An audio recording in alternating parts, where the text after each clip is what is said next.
Hey guys, what's up? Welcome back to the channel. It's Cynicalex, and today have I got a fucking doozy for you. Finally, guys, the update details are here for patch 2.6, unofficially dubbed the Doctor Strange patch. The fucking my pants have been jizzed in so many times. I'm running out of things to do other than laundry patch.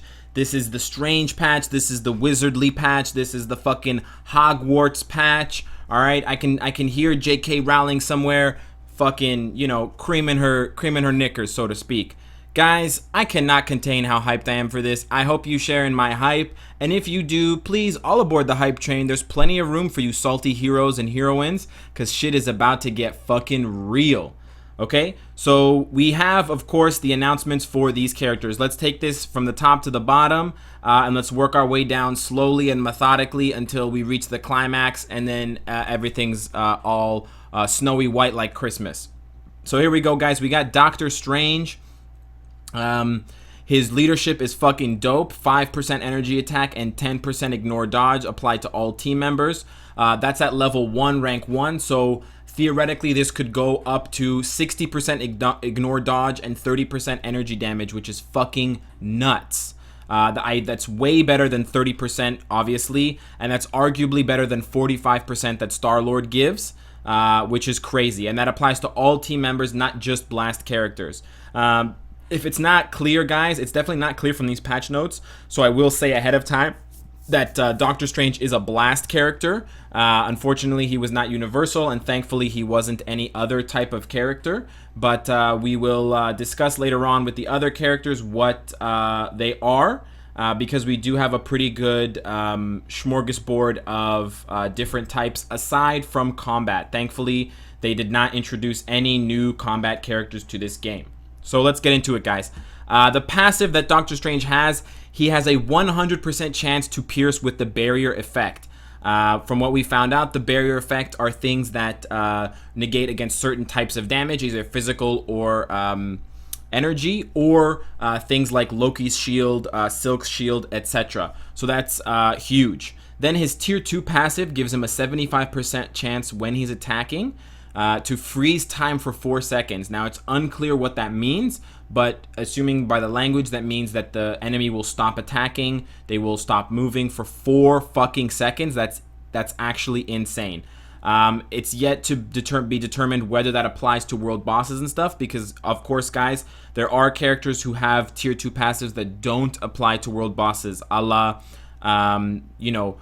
Black Panther's bleed effect. It's increased with his tier 2 passive, or I guess with his uniform, but it still doesn't apply to world bosses. I misspoke there. It's not his tier 2 passive. That's the invulnerability for 2 seconds every like 5 minutes. But anyways, it's still it's unclear whether that applies to world bosses, but even if it doesn't, that's fucking gangster as hell, because that will apply to Alliance Battle, that will apply to Shadowland for sure, and Timeline, and that's fucking awesome. If he can freeze time for 4 seconds, holy shit. I mean, he might jump immediately to the top of everyone's list as their favorite character to play, just because that's so overpowered and fun to just freeze the fucking game. I mean, you basically feel like you're hacking. I can't say enough about it. And of course, all speed is pretty cool. Then he's got a bind on his 1-star skill. There on the 1-star skill, he's got remove all buffs from the target, which it's unclear whether that's going to also take off, for example, it'll take off Sharon Rogers' buff, her attack buff, but it's unclear whether it will remove it won't remove her immunity for 5 seconds, but it will remove the attack buff, which is notable, and keep note of that, keep that in the back of your minds, because I'm going to come back to that a little bit later. Then he's got a traditional attack, Eye of Agamotto. Also keep in mind the cooldown time on Demons of Denak. It's 7 seconds base cooldown time, which means you can bring that down to a nice 3.5 seconds of chipper shit, which is going to become very relevant when we get down to the uniforms, but hold your pants for now, boys and girls. Then we have a 4-second stun on his 5-star skill, which seems like a long fucking time, guys. And then his 6-star skill is fucking nuts. It's like Captain Marvel's radiant form on frickin' HGH, on steroids, on all sorts of shit. He's on Zolo for this one, guys. All attack, all speed, crit rate. Keep in mind, guys, these are level 1 skills, so those numbers do go higher. 35% crit rate, guys, at level 1 skill. Energy attack, so this skill does damage. It's not just a buff. and it applies a cooldown reduction, a cooldown reset to all the other skills, and it makes him immune to all damage for 7 seconds. That's fucking insane. That might be the best skill in the game before I even see it in the skill preview, guys. That's ridiculous. That's nuts. You know, yeah, just yeah. Doctor Strange may very soon well be the most powerful character in the game, bar none. He might even be stronger than Thanos. Well, but we'll see. But he might be. If he's not as strong as Thanos, he's gonna be on par with Thanos. I'll say that right now with almost supreme confidence. That's a pun, by the way, guys. It's not a pun. It's like a joke or a tongue-in-cheek thing, whatever. Anyways, then we have Baron Mordo. So Doctor Strange is Blast. Baron Mordo is also Blast. He's got a really shitty leadership of dodge, which sucks. His regular passive is pretty clever, actually. When he dodges, he gets the obelisk buff applied to him, which is the increased damage. That does mean that you can't use an obelisk buff on him, because then the passive and the obelisk could overwrite each other if they both have the same effect, which is a little bit disappointing. But it means that you can branch out with like a dodge obelisk or a defense pen obelisk. But it's interesting that they're introducing more beneficial effects when you dodge, because usually dodge effects are pretty shitty. It's like when you dodge, you get more crit rate or something stupid like that. But to just have a really nice, juicy damage buff when you dodge makes building a damage or building a dodge character a lot more appealing.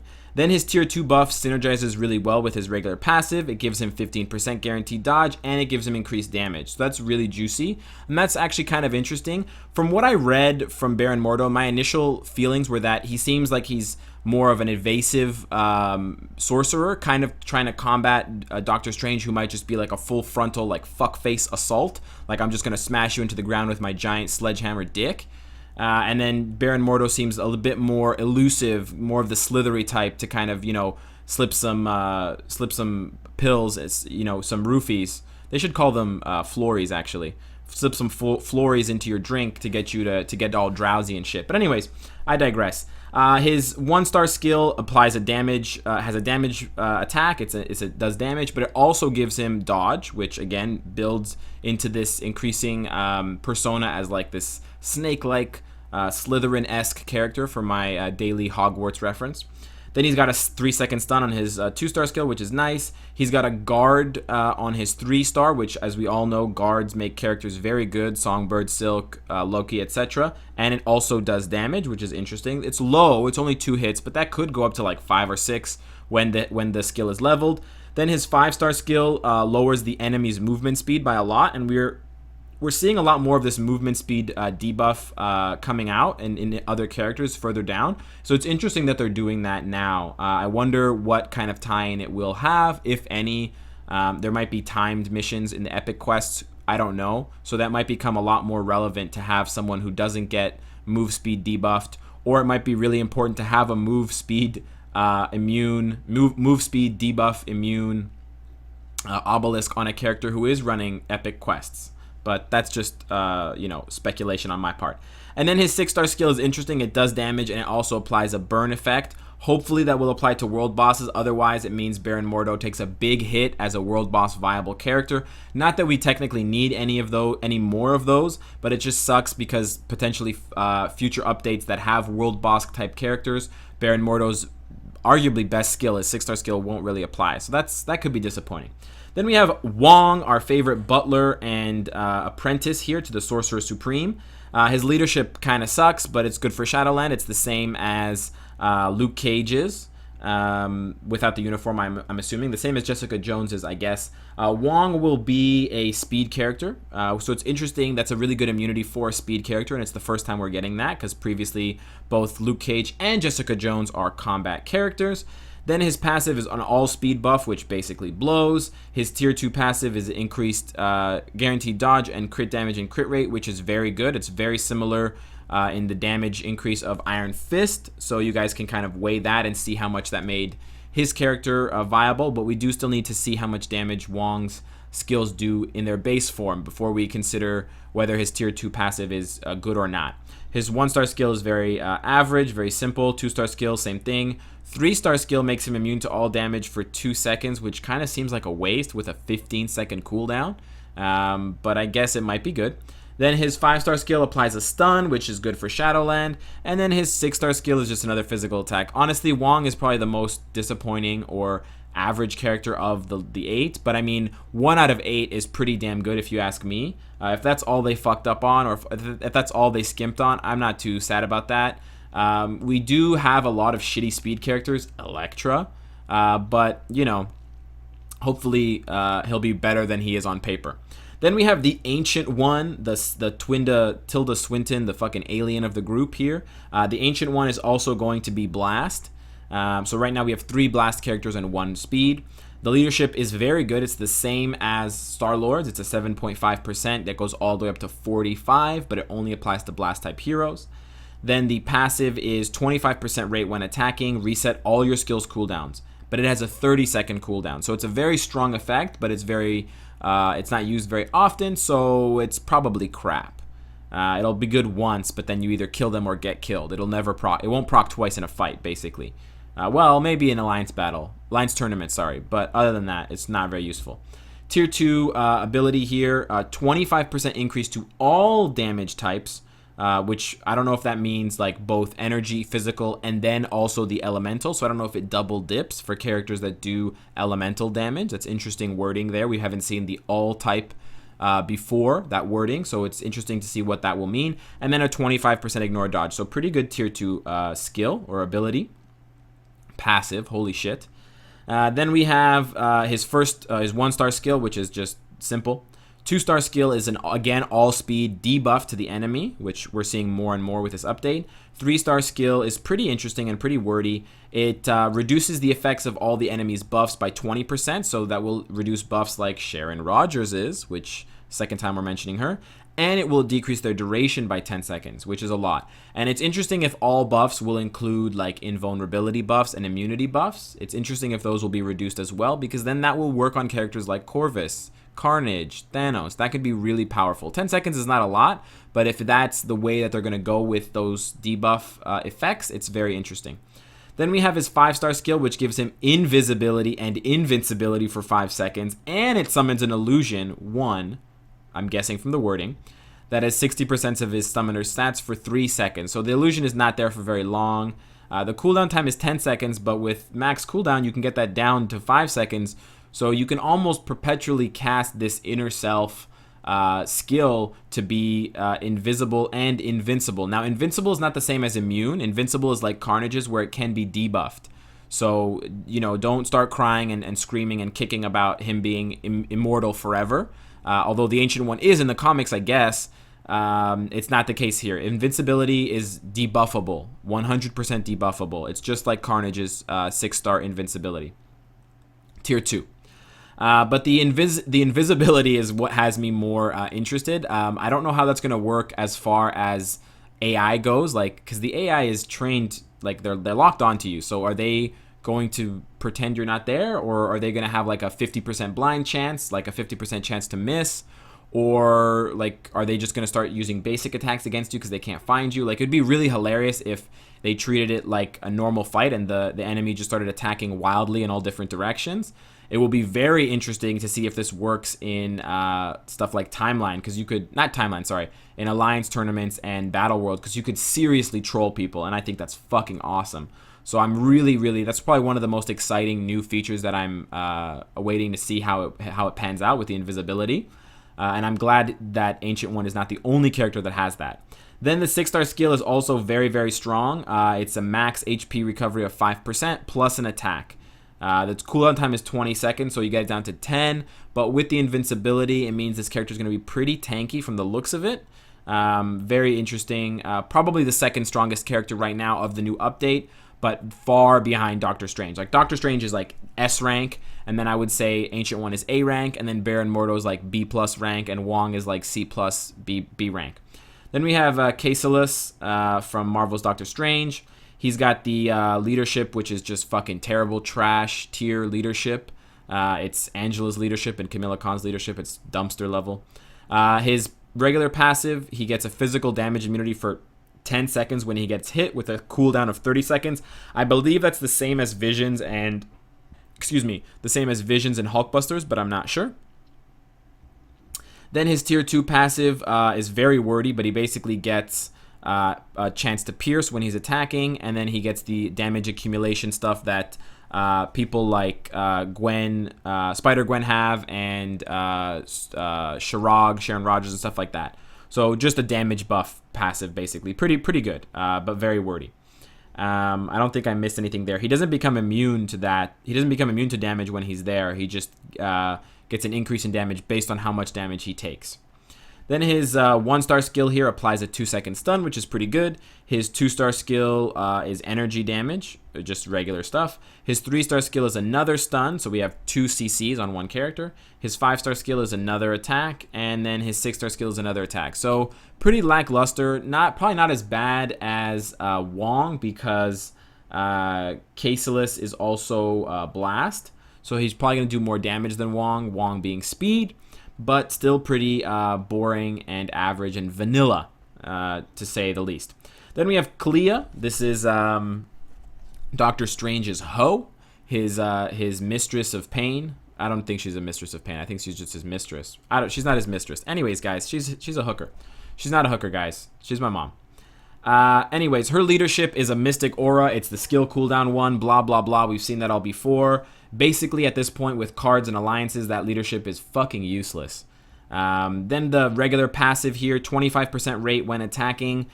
Summons an illusion that has 45% of her stats. That's really interesting. We have never seen that before.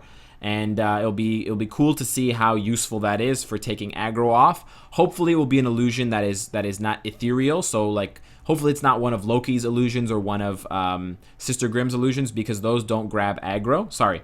Those don't grab aggro, so hopefully it's not one of those, because that would kind of suck if it is, because those, as I said, don't hold the enemy's attention, and so they won't be very useful if it doesn't hold the enemy's attention.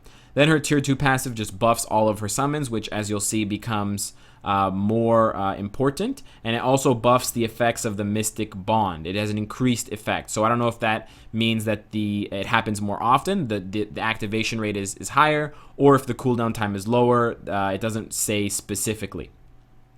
Then her 1-star skill has a silence and another all-speed debuff. That's counted 3 all-speed debuffs on 3 different characters to boot. The 2-star skill is just regular damage. The 3-star skill is a guard plus an invisibility, so it's great that we've got that really hilarious new tag and new kind of skill effect to see, in action. Her 5-star skill is very simple, and then her 6-star skill is another summon, which summons another illusion that this time, instead of 45%, has 75% stats, and that's for 10 seconds with an optimal cooldown of 9 seconds. So you could have that summon up all the time, and hopefully it won't be overridden by the passive summon that she gets, because that would be really stupid. So hopefully, theoretically, you have 2 summons out at most. Or maybe the tier 2 Mystic Spirit passive will increase those summons to 3 or 4. That would be pretty cool. But overall, she seems like a summon-heavy character. Might be very strong. Kind of hard to tell. As we've seen with Sister Grimm, she's kind of taken a hit because she can't pull aggro with her summons, and she doesn't have any kind of shield. Although Clea does have a shield on her 3-star skill, it will be interesting to see just how powerful and useful and how much of a utility those summons provide. Then we have Satana. She has an increased fire damage just like Red Hulk does. Satana is going to be universal this time, though, not combat, the way that Red Hulk is. Her regular passive gets a max HP recovery when she's attacking, which is huge, but it's got a 30-second cooldown, which is bad, so it's probably not going to be very good. Especially because it'll probably trigger when you start the fight, and then you have to wait 30 seconds for it to trigger again, which is kind of shitty. Her tier 2 passive is when she's attacking, it reduces all debuffs that the enemy, that the hero has used. So any debuffs on Satana will be reduced, and then their duration will also be reduced, and then all the buffs of the enemy will be reduced and decreased in both their intensity and their duration. So it's basically like a debuff, buff, fucking downer syndrome party. I don't fucking know what's going on. There's a lot of, words and counter words there. But basically, all the buffs and all the debuffs get fucked up when her tier 2 passive gets triggered. And she's immune to damage for all damage for 10 seconds. That's a long fucking time. So that'll be interesting to see how broken that is. It seems pretty strong just for the immunity, but it might just be an immunity that doesn't really do much if her damage is not very, very good. But still very strong. 10 seconds of anything is usually very good, but especially invulnerability or immunity, which is not debuffable yet. Then the 1-star skill is normal, 2-star skill is normal. Also, it's called Flamethrower. Shout out to Charmeleon. I know I fucked that name up for sure.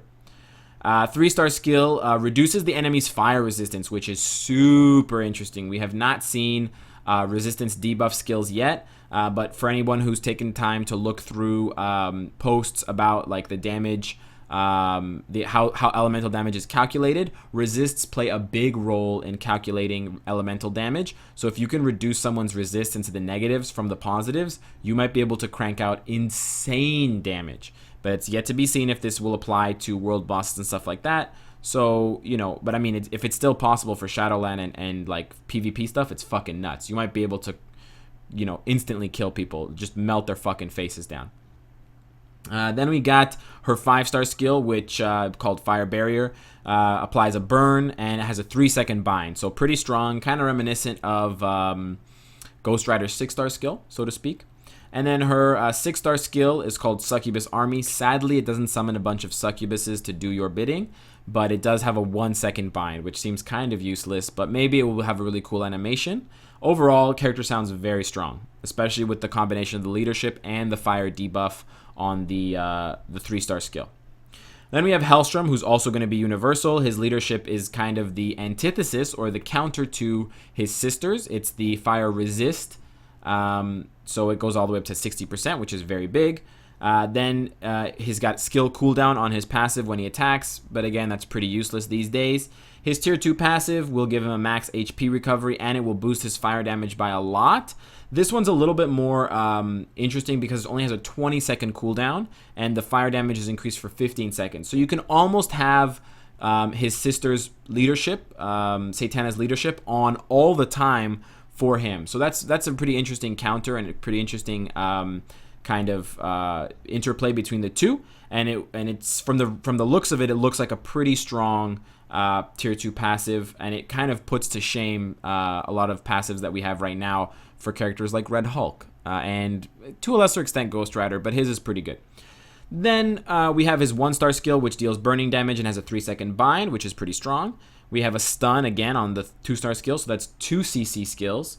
Then the 3rd skill, again an all-speed debuff. That's the 4th debuff on 4 different characters.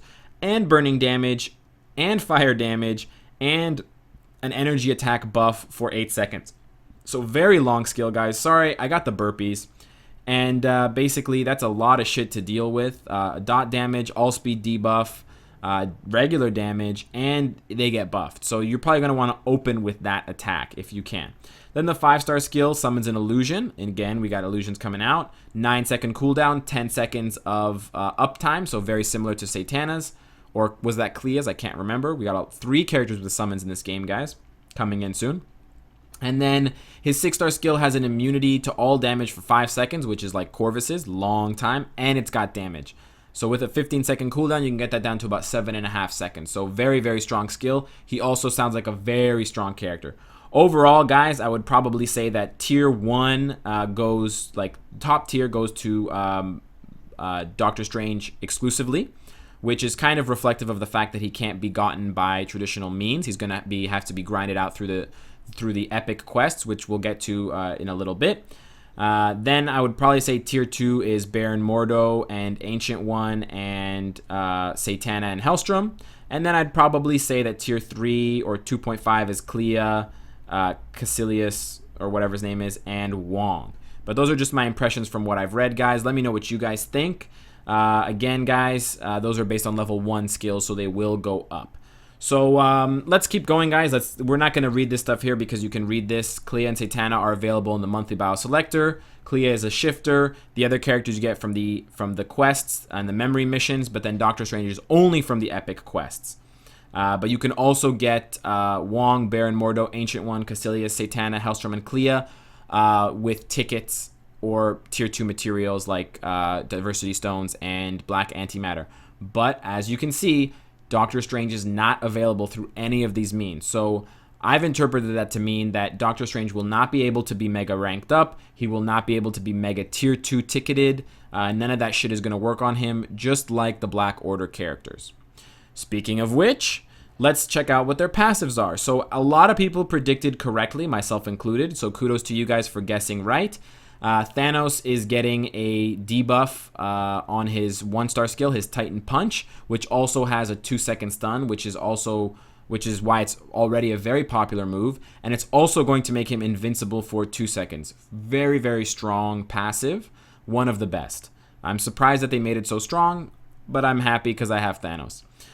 Then Proxima Midnight is getting a 30% chance to pierce with the barrier shield and immune to all damage effect. So that means that she's going to be able to pierce through Shirog's 5 seconds. She's going to have a 30% chance. And because her 6-star skill hits so many times, a lot of those hits are going to get through.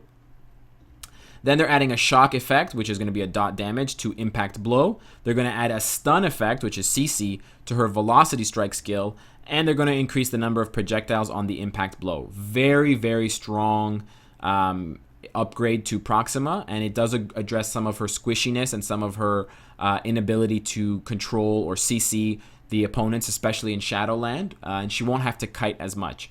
She becomes probably one of the best Sharon Rogers killers from now on, from this point forward. And I mentioned Sharon Rogers before because of all those other talks about, piercing and debuffs and all that kind of stuff. A lot of people are saying that this is the Sharon Rogers death of update, and I can't disagree with you. I can't say that you're wrong, because it seems like a lot of these effects are going to negatively impact Shirog, and a lot of these are going to give her weaknesses that she previously didn't have. And that's important because A, she didn't have weaknesses before, which is fucking bullshit, but also B, it's very indicative that Netmarble noticed that the meta was too controlled and too centered around Sharon Rogers, and they wanted to address that in a very real way and not kind of in a half-assed way. So I do tip my fedora to them, and I do thank them for doing it wholeheartedly and making things more fair. Despite what people might say that this is a power creep update with characters who are objectively stronger than what we have, it also brings a lot of counters and weaknesses to existing strong characters, which I would argue makes this a very balanced patch. But anyways, guys, back to that. That was kind of more of a summation. But anyways, back to this, guys. As we predicted, Black Dwarf is getting the bleed effect on 2 of his skills, but he's also getting this all attack, all speed, crit rate buff when his HP goes below 60%, which, guys, 60% is not very low. So basically, Black Dwarf is going to turn into a fucking monster once you hit him a little bit, just like in the World Boss stage. Good job, Netmarble. And that will remain for the entire duration of the fight. So that's really interesting. That makes Black Dwarf a lot better than he was before. And I'm curious to see how much damage that bleed does, because if it ticks for a lot, oh buddy, Black Dwarf's going to be super relevant in PvP.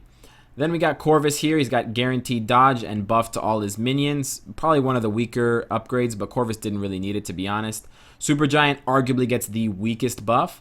She gets an increase to her 1 summon, which he dies pretty quickly anyways, and she gets 25% guaranteed dodge.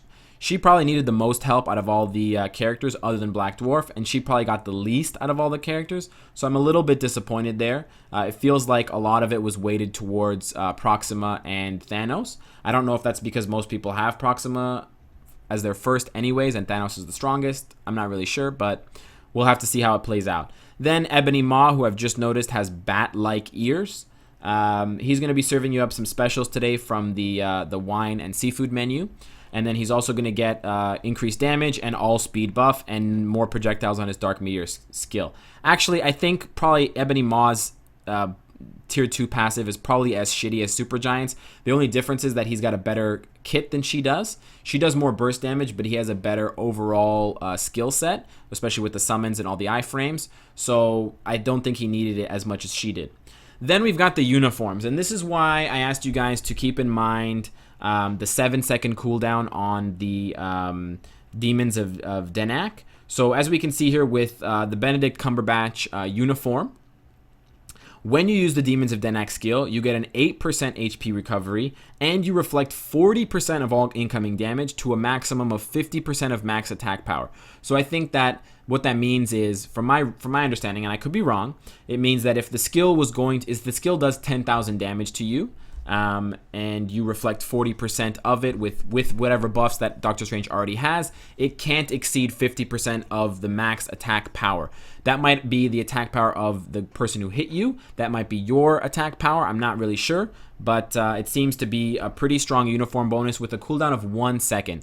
So that basically means every 3.5 seconds, if you cast Demons of Denak, if you're not busy casting another skill to fuck them up, or if you're not busy just dancing over their corpse because you're using Doctor Strange and he's fucking overpowered as hell, you can just heal again for 8%. 8% is pretty low, but it just makes a character who was already sounding really fucking overpowered with, CC and iframes and invulnerability and immunity and all this crazy shit, also giving him healing.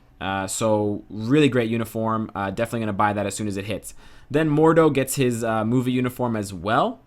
And he's getting, when he's attacking, he has an all-speed buff to himself, which is shit. And then he's got energy damage immune, which is specific, for 5 seconds with a cooldown of 30. Pretty bad uniform, not going to lie. Nowhere near as good as Doctor Strange's. Thank you for the Dimension Rift, Lionel Hutz. Or maybe, what's his name? Oh my goodness, what's his name? Lionel Richie. There we go. Is it me you're looking for, guys? Then we have the Ancient One, Tilda Swinton, the alien from outer space.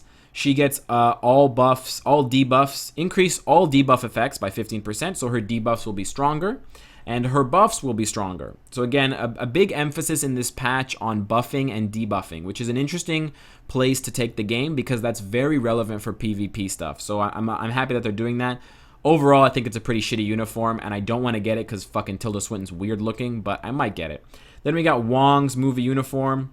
45% rate when you're dealing a critical attack, which is relevant with his tier 2, not so much without. He will get skill cooldown 50%, which is max, guys. Why the fuck would you do that? You can't have 0% cooldown. That means you have no alliance and you have no good cards.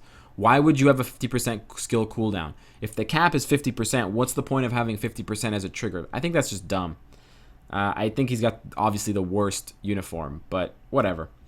All right, so then we got the Epic Quest. This is where we get into a little bit more predictions here. So as we can see, we have 4, by the way, splash page, fucking awesome. But let's check it out, guys. We have 4 pictures here. We have 4, presumably 4 clickable icons. We have story, research, memory, missions, dark dimensions. As we know, Hellstrom and Satana, I believe, and maybe one other, maybe Clea, will be gotten from the dark dimension missions. The other characters, minus Doctor Strange, will be from the memory missions. Then we also have story and research. So it's unclear what the story will be, if that's just like a flavor lore area, if that's not something that you play in. Or it might be, I don't know. And then the research one, I'm guessing that's where you're going to unlock Doctor Strange. And I'll explain what that means in a little bit. So I think this page right here is the Doctor Strange research page or the Doctor Strange upgrade page. As you guys can see there, activating the Eye of Agamotto, you have to research the Eye of Agamotto. So I guess this might be the story page, and then the research page is where you pay materials or you pay gold or whatever to do the research. And maybe I don't know if it's instantaneous or if it's going to have like a timer, like 6 hours, 12 hours or something like that. It's interesting to speculate as to what they're going to do. Judging by the books that I'm noticing now on these icons, on all of these different words here, dimension research, dimension expert, etc., this is probably the story icon page, but it's not really important, guys. And we'll know in like fucking 8 hours anyways. What this seems like to me is that Doctor Strange will not be like leveled up or ranked up traditionally, as we already kind of knew. You're going to have to do it through this window, through the rules that it provides. So if it says like you need, 20 spoiled eyes, and you get the spoiled eyes from the memory missions, and there's a 5% chance that they drop, you're basically going to have to farm those missions. Whether there's a limit on them each day or not is yet to be seen, but you're going to have to farm those missions until you accumulate enough materials to make the necessary researches. Once the researches are completed, then you'll be able to acquire the reward, which is making Doctor Strange more of a, master dick slinger. So, this is basically just a repackaging of the world boss upgrade system. It's going to be no different aside from the timers on researches if it's not instantaneous research. Otherwise, it's basically the same. They're just trading in words like diversity stones and black antimatter. They're trading that in for whatever the fuck they're going to say for Doctor Strange. I'm not disappointed in it. I'm actually really happy. I didn't want Doctor Strange to be a character that was paywall, and I didn't want Doctor Strange to be a character that you could just pay or quickly rank up with saved tickets. I like that everyone is going to start in the very same place for him, and then it'll just be a race to see who can figure out the most efficient way of getting him. And you sure fucking bet that I'm going to try and figure that out myself. Then we have the King of the Hill for Shadowland. We've gotten a few more details about it. You're going to attack the person who sets up their defense team. As you guys can see here, you can change your defense team. It's a bit unclear whether you're going to be able to choose from all of your characters to defend or only the remaining characters after you've cleared 25 levels of Shadowland. I hope that it's the latter, because otherwise it's kind of unfair to be able to use Thanos to clear a level and then use him as your defense team. I think it would be more interesting and more challenging, pun intended, to have players use only their remaining pool of heroes and villains to defend their Shadowland King of the Hill team. And then you can see the number of successful attacks will give you a challenge score. That challenge score will accumulate. Maybe you have 3 attacks per day or 5 attacks per day, who knows. And then whoever has the highest score at the end will be the MVP. So you guys can see there, and they will hold the throne for 1 week. So it'll be pretty interesting to see and check it out. I look forward to it. I'm very excited about that. The Shadowland filter, guys, kind of pisses me off. This is being given to us in lieu of just having the same fucking team stick after we quit out of a mission or we lose horribly in a rumble. Why can't they just have the same team stay there? They have it for World Boss. What is the difference with the coding? Why, Netmarble? Why? I don't understand. There's no need to do this, and all it does is it's kind of excusing them or absolving them of having to give us the update or give us the fix where they do that and they have the team stick, because now they're like, oh, you can just do it slightly faster than before, but I still can't do it as fast as I could have done it if you had just left the fucking team there. So I really don't like they're doing that, but whatever. I can't be too unhappy. We're getting Doctor Strange, boys. Shit's gonna be real. Then we have Alliance Battle changes. We're getting Extreme Mode. What we've gathered from the Extreme Mode is that it's going to normalize all of the regular Alliance Battle scores. So as you guys can see there, 166,750, 166,750. I think that's theoretically the max score for a regular Meteor Day. So it seems like those scores will be the same for everybody, so you won't have like random variation because of mob kills and stuff like that. But then the variation will come from this extreme mode, and the extreme mode will place additional restrictions on the characters that you can use. So for example, the normal battle mode, the normal alliance battle for this day will be universal types, but then if you get to the extreme mode, now you have to use blast characters and only male types. Again, guys, that's a huge shot to the fucking chin of Shirag, because she's the current blast character who clears blast AB the easiest and the fastest and the best and the most consistently. But the fact that they're maybe, if we're to believe, thanks for the Dimension Rift, bro, if we're to believe this screenshot is accurate, then that means Shirag will not be available for the extreme version of Alliance Battle. So the rewards stayed the same, but they're saying here that they're going to change the difficulty of the normal mode. That probably means they're going to normalize the scores for everybody, and they're going to change the total amount of enemies. So they're probably going to cut down the number of waves that you have to play before you get to the top score, because right now, certain Alliance Battle days with the Frost Beast, they take upwards of 15 minutes, even with a Black Order team. You can't really rush them. So I think to cut down on game time, they're going to make those regular Alliance Battles, the normal Alliance Battle mode, maybe take between 5 and 10 minutes, and then you can kind of spend your time if you want on the extreme mode. It's unclear whether or not the extreme mode will be restartable or refreshable if you don't get a good score and you want to retry, or if it's just going to capture your score as soon as your characters die or you force quit the game. I don't think they state that here, and it's very interesting to see what they will do, because for now, what people have been doing now, especially the top alliances, is just restarting and restarting and restarting alliance battle to get the top score, which is really fucking annoying. And they did introduce alliance tournaments to try and negate some of that bullshit, so it would be kind of backwards if they then reintroduce this in extreme mode, but we'll have to see. Then we have, thank you for the Dimension Rift, NG, you're the boss. And then we have the Dimension Rift changes. As we knew before, guys, you can auto-search and spend lots of gold to pick some Dimension Rift. Whoop-de-doo. I guess that cuts down on the time, guys. Then the completion bar changes they're having here. If you run a higher level stage of the Dimension Rift, you will gain more points than before to complete the completion bar. If that wasn't the case before, that's really weird. I'm pretty sure it was like that before, but their wording makes it sound like it wasn't, which is kind of scary. Now you can also do the timeline auto battle, which no one's going to use in their right mind, especially if you're in Vibranium, so just whatever. A lot of other changes, guys. Shang-Chi is getting a bit of a buff, I guess. He wasn't strong enough, they felt like. We haven't really seen this before, and it's a very fast reaction. We just got him in a previous patch, so it's interesting that they're buffing the character so soon after he was released. Most notably of this giant wall of text, guys, we are getting a home button finally. Whoever suggested it, thank you, bro or chick. We are getting a home button that will take you immediately to the splash page, to the home screen. You're not going to have to press back 50 times to do that, which is great. But they're also doing something where they get rid of the glitch, quote unquote glitch, or the issue they said right here. Where number 17, where the world boss mission, where use of the team up skill in certain situations made your character invincible. Most notably, guys, when Thanos goes into his meteor shower cosmic drop, if you tap the team up button, you become invincible. Apparently that won't work anymore, so fuck y'all, and a lot more people are gonna die on that stage now, which is awesome. You will be able to check the time limit for a 7-day check-in event in-game. I know where that came from, but I'm not going to say anything because I do not want drama on this fucking video.